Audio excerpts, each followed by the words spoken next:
Hello everyone, welcome back to Durbanites FPL for a Game Week 24 review, Game Week 25 preview. Big one this week with Liverpool taking on Manchester City. That is going to be a big decider at the top of the table. But let's start with our table, where, as you can see, there have been some changes, including a new joiner in the top 10. So Coconut Staron, after a run of good results in the last couple of weeks, have managed to jump into the top 10, knocking a few of the others down. So Frosty FC now takes a dive into the second page. Also a good movement by Plunder FC, a fantastic week in what was otherwise a very tight game week. And of course, right at the top, the leader still pulling away. Roboclops, who are doing really well this season. It's going to be difficult to catch her with the weeks that we have left. But Zakia is also doing really well, trying to really put on a challenge there as we see how far it goes. Another call out has to be Obi-Wan Iwobi there. Umer just 9 points off 20th place, despite starting 6 weeks after everyone else. Really good effort. Let's see if he can maintain that. With that, let's jump into the player selections, and we have 3 players that are now part of the staples. Erling Haaland still maintains his top spot, even though he has been blanking recently, and managers have to start having a critical look at whether his performance outweighs the money that he's taken up. Then you've got Gabriel from Arsenal that's doing really well at the back, and then Trevor Chalobah joins him, especially with Chelsea's run of fixtures coming up.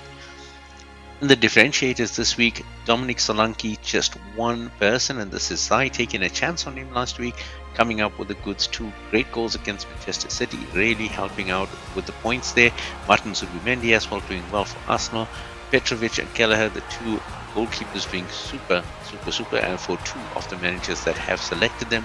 And then Casemiro also doing really well for Manchester United with a goal and an assist last week, as did Bruno Fernandes. 2 assists for him. Hugo Ekitike coming up with 2 goals for Liverpool's convincing win over Newcastle, and João Pedro performing once again. 4 managers taking a chance on him. Now, with that, let's look at the hits and misses. And as you can see, from the striker point of view, Suwan and Fatih doing well with 20 plus points for their strikers, but 30 plus points for Zax, Azra, and Ami doing awesome with their striker choices this week. On the defensive side, no iron walls, but on the stonewall side, myself, Suwad, Zai, Fatih, Ami, Squish, who's our usual, and Ansu all picking up at least 20 points in defense, and Fatih getting her favorite title of Hot Bench this week, more than 19 points sitting on the bench, unfortunately. Now, let's see what that means for the best possible selection. So Petrovic and Kelleher getting their place on the bench as well. Gabriel, Mukiele and Senesi doing the back 3, putting Dikepa and Wan-Bissaka on the bench. In midfield, we're looking at a 4 there for Cunha, Casemiro taking the captaincy armband, Zubimendi and Bruno Fernandes, which is really good. And then up front, Ekitike, Solanke and João Pedro, a very strong front line, all doing really well. And that selection would have put us on 125 points. Without the bench was 156, with a very strong bench this week at a total cost of 92.4. Now, looking at the transfer window, which closed then within this particular game week, here's all the updates. The last one that happened was Zinchenko leaving Arsenal and moving to Ajax on a permanent deal. And then, of course, looking at the transfers in, not much action on the transfers in, at least from outside, and what we've seen is a very strong move within the Premier League to use Premier League proven players. So a lot of changes here. Strand Larsen moving from Wolves to Crystal Palace. That was in anticipation of Jean-Philippe Mateta moving to AC Milan. That deal fell through on deadline day due to a failed medical due to the issues with his knee. But now Crystal Palace have a good striker and a backup, so look at them to work that into their attacking lineup. Axel Disasi gets a loan move from Chelsea to West Ham. Tyreek George goes from Chelsea to Everton. So Chelsea's strategy here, it seems, to bleed in these young centre-backs at different teams so they have great backup for Levi Colwill if he's injured again as he is this season, for Trevor Chalobah, who's doing fantastically at this moment in time. They want to make sure that these centre-backs are getting Premier League experience. And then Manchester City loaning out Ortega to Nottingham Forest. So this is their backup goalkeeper, is now going to spend some time at Forest. And with Sell's injury, it's probably a well-timed move. Now, looking at the matchups for this week, as you can see, Game Week 26 has a double coming up. This is due to the Carabao Cup final. So you have Brentford and Wolves taking on Arsenal in game week 26. So Wolves gets a double and Arsenal get the double in that week, and that will make a big difference in our selections.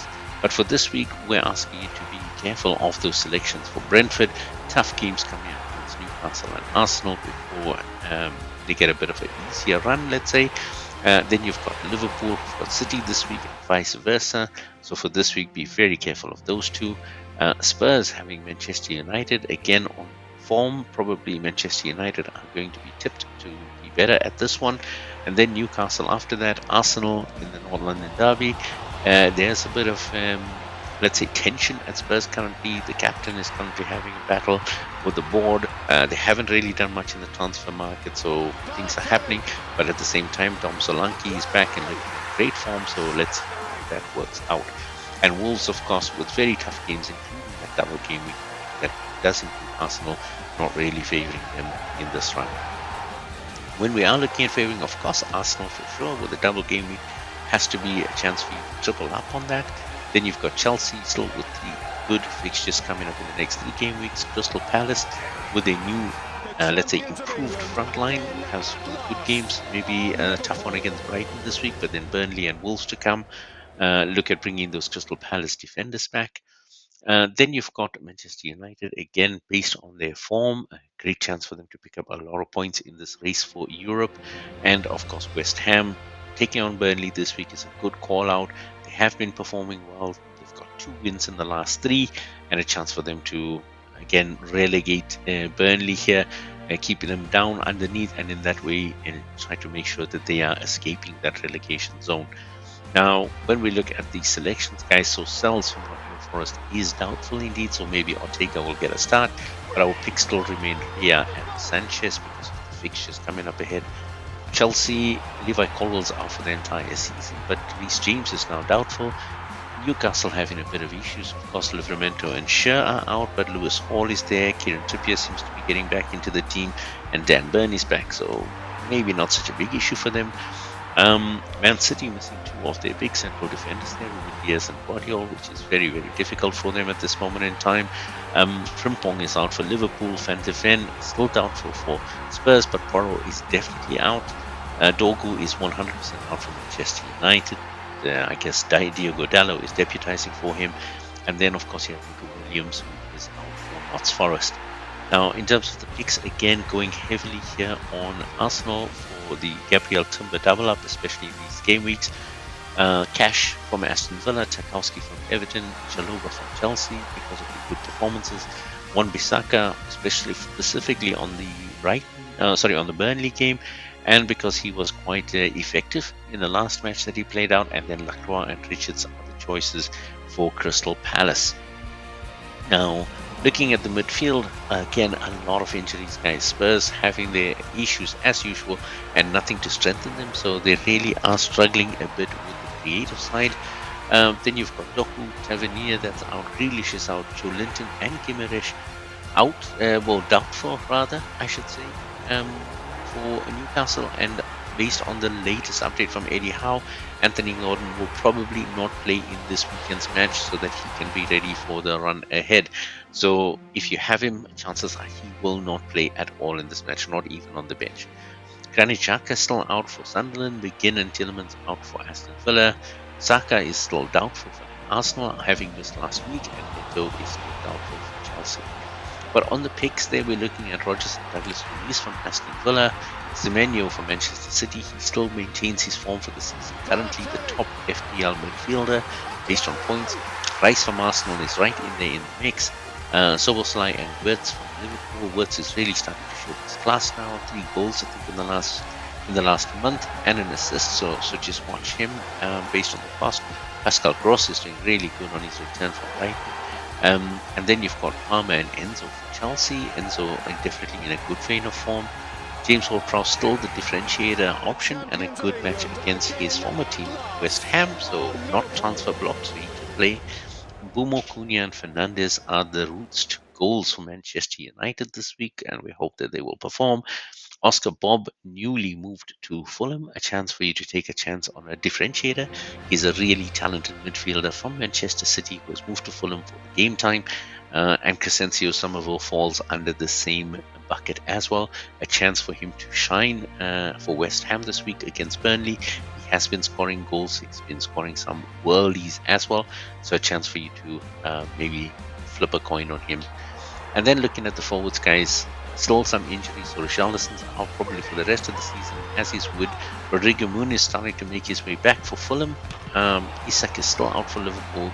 Nketiah out for Crystal Palace, but they do have sufficient backup now with Strand Larsen in, and Watkins is doubtful for Aston Villa. And what that means is from the picks, we're looking at Haaland there for City. Despite his blanks, he's still the top scorer among the forwards, guys, so one that you should not, let's say, disregard. Then you've got Thiago from Brentford. Tough games for Haaland and Thiago in the next few weeks, so you might be looking at your alternate strikers here. And then you can look at, for sure, Liam Delap and João Pedro. João Pedro's doing really well for Chelsea. Not sure if he will get a start in every game. With Chelsea, rotation is a big issue, but currently seems that Liam Rosinho is quite happy with João Pedro, and he is definitely back in the goals. Tammy Abraham for Aston Villa was quite a good game out for him last week, even though he did not score and Villa lost. But he has shown that he's quite a good striker, strong on the ball, so a chance for him to score some goals as the fixtures lighten up. Dom Solanke is for sure a choice. He should do well. He is not afraid to take on Manchester United as well. Scored goals against them even when he was at Bournemouth. So a chance for him to score as well. Jared Bowen taking on Burnley this week. It's a call out for him. And for Bournemouth, we've replaced Evan Nilsson with Krupi Jr. Evan Nilsson hasn't really been firing in the last couple of weeks. Krupi Jr., even though he is at a risk of minutes, when he comes on, he's quite enigmatic. He's quite dynamic. He makes a difference. So a chance for you to get a good cost striker in there. For Arsenal, again, it's a bit of rotation, guys. Gabi Jesus, Havertz, Gyökeres, all of them are fit and fully ready to roll now.